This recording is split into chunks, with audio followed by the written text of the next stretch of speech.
কাল বলতেছে আইনাল্লাহ, আমার মালিক আজকে আমাকে দেখবে না, আমার আল্লাহও কি আমাকে দেখবে না? আল্লাহ কোথায় চাইলে আল্লাহ তো আমাকে দেখবে। হ্যাঁ দোস্ত, যখন এই কথা বলছে আমিরুল মুমিনিন তখন বললেন, এরা খাল তুমি চেনো আমি কে? বলে না আমি তো চিনি না আপনাকে। আমি উমর। রাখাল তো কাবা শুরু করছে। আমিরুল মুমিন বলেন, টেনশনের কোনো দরকার নাই, কাবা কাবির দরকার নাই। তোমার মতো মানুষ যতদিন আমার রাষ্ট্রে আছে, দুর্নীতি হবে না, চুরি হবে না, ডাকাতি হবে না, সন্ত্রাসী হবে না। চুরি ডাকাতি সন্ত্রাসী দুর্নীতি বন্ধ করতে হবে। মানুষের হৃদয়ের ভিতরে আল্লাহর ভয় তৈরি করতে হবে। আল্লাহর ভয় ছাড়া এই দেশে শান্তি আসতে কোনোদিন পারে না। আমার দোস্ত, আল্লাহর ভয় তৈরি করতে হলে আমাদেরকে কোরআনের মজলিসে আসতে হবে, কোরআন শিখতে হবে, কোরআন বুঝতে হবে, কোরআন নিয়ে গবেষণা করতে হবে, হক্কানি আলেমদের সংস্পর্শে গিয়া আমাদেরকে কোরআন শিখতে হবে। কিন্তু আফসোসের কথা, দুঃখের কথা, যখন আমরা কোরআনের কথা বলি, যখন আমরা ইসলামের কথা বলি, যখন আমরা দ্বীনের কথা বলি, এরই মধ্যে কিছু কিছু পাগল তৈরি হয়ে যায়। যেমন এখন এক পাগল তৈরি হয়েছে, ওটার নাম নাকি রাখাল, যে আল্লাহকে নিয়ে নাউজুবিল্লাহ বলেন সবাই, আল্লাহকে নিয়ে কটূক্তি করতে পর্যন্ত দ্বিধাবোধ করে নাই। এই রাখাল আল্লাহকে নিয়ে দ্বিধাবোধ করতে পর্যন্ত, কটূক্তি করতে পর্যন্ত চিন্তা ভাবনা করে নাই। কত বড় বেয়াদব হলে এটা সম্ভব? এই সমস্ত আল্লাহকে নিয়ে কটূক্তি, নবীজিকে নিয়ে কটূক্তি, এগুলো করেও আমাদের দেশের মধ্যে লোকজন স্থির থাকতে পারে, শান্তিমতো থাকতে পারে। আল্লাহকে নিয়ে যে কটূক্তি করে তার বেঁচে থাকার কোনো অধিকার নাই। নবীকে যিনি ব্যঙ্গাত্ম করে তার বেঁচে থাকার কোনো অধিকার নাই। এমন বেয়াদবদেরকে যেখানে পাওয়া যাবে সেখানেই শায়েস্তা করতে হবে। আমার দোস্ত, আমার ভাই, আল্লাহকে নিয়ে কথা বলা, চিন্তা করেন তো আপনি একটু, নবীজিকে নিয়ে কথা বলা। আমাদের আব্বা আম্মাকে নিয়ে কথা বললে আমাদের মনে কষ্ট হয় কি হয় না? আমরা কি আমাদের আল্লাহকে বাপ মার চেয়ে বেশি ভালোবাসি না? আমাদের নবীকে আমরা বাপ মার চেয়ে বেশি ভালোবাসি না? এই জন্য ওই সমস্ত ইসলামের শত্রুদেরকে সাবধান করে দিতে হবে।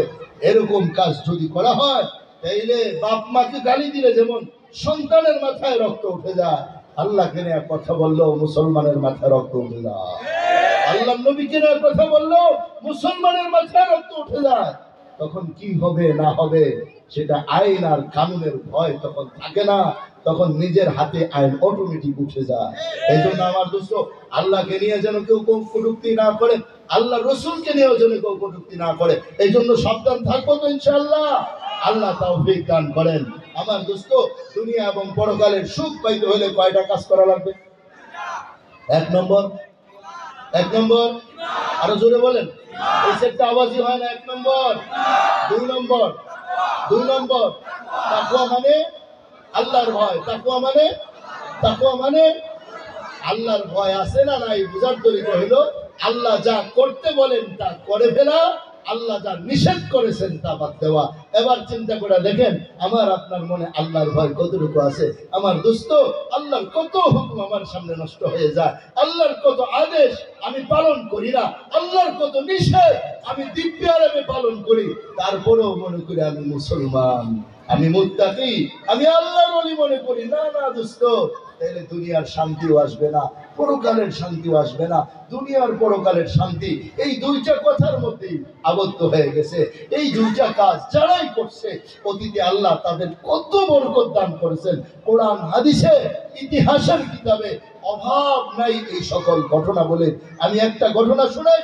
সাহাবাদের যুগে আল্লাহ পাক কেমন বরকত দিয়েছিলেন সাহাবাদের জীবনে, বলবো সাহাবাদের জীবনে আল্লাহ কেমন বরকত দান করেছিলেন। একজন সাহাবী হযরত জাবের, নাম কি নাম ভাই?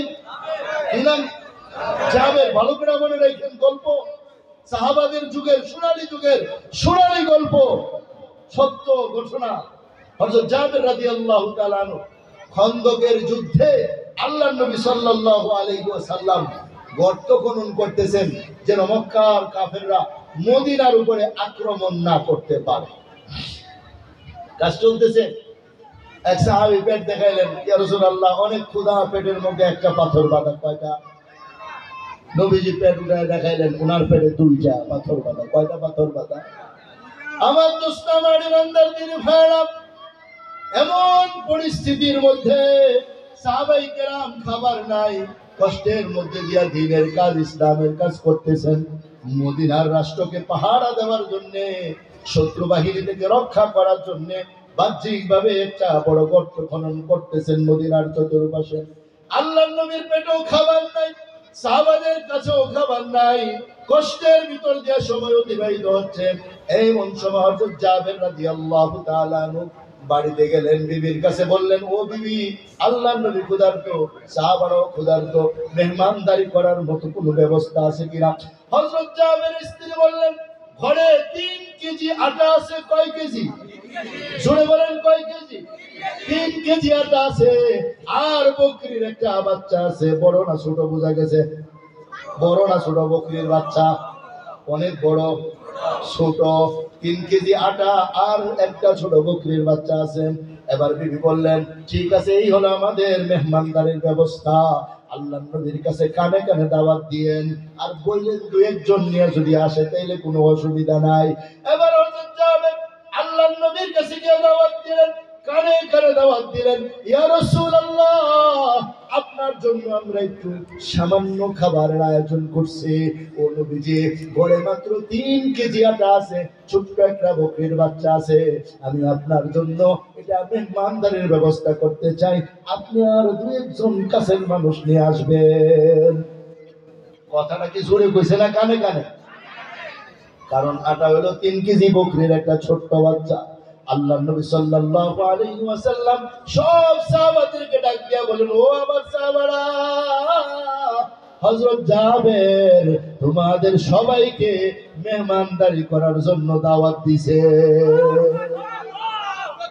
ওই জায়গায় মানুষ ছিল 300। কতজন? ঘরে আটা কয় কেজি? বকরির বাচ্চা না বড়? ছোট্ট একটা বকরির বাচ্চা আর 3 কেজি আটা। এবার মেহমান আসবে কতজন? হযরত জাবের দৌড়ে আসলেন বাড়িতে, বিবিকে ডাক দিয়া বললেন, বিবি রে, আল্লাহর নবীর কাছে তো দাওয়াত দিছিলাম, আল্লাহর নবী তো পুরা সাহাবাদের সবাইকে দাওয়াত দিয়ে দিছে। হযরত জাবেরের বিবিও ছিলেন ঈমানওয়ালা, তাকওয়াওয়ালা। ডাক দিয়া বলেন, আমাদের মেহমানদারির ব্যবস্থা যে কতটুকু নবীজিকে বলছেন কিনা? বলে, হ্যাঁ হ্যাঁ বলছি। তাহলে আমাদের কোনো টেনশন নাই, আমাদের কোনো চিন্তা নাই, পাখায়